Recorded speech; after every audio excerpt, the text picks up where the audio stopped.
Omongan hai coba. Yo ala na le. Di choi mas.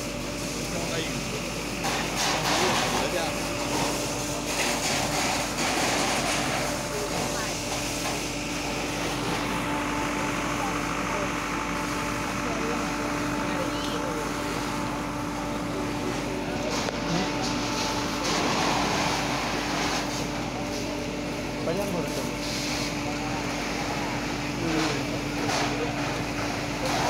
Beli dah.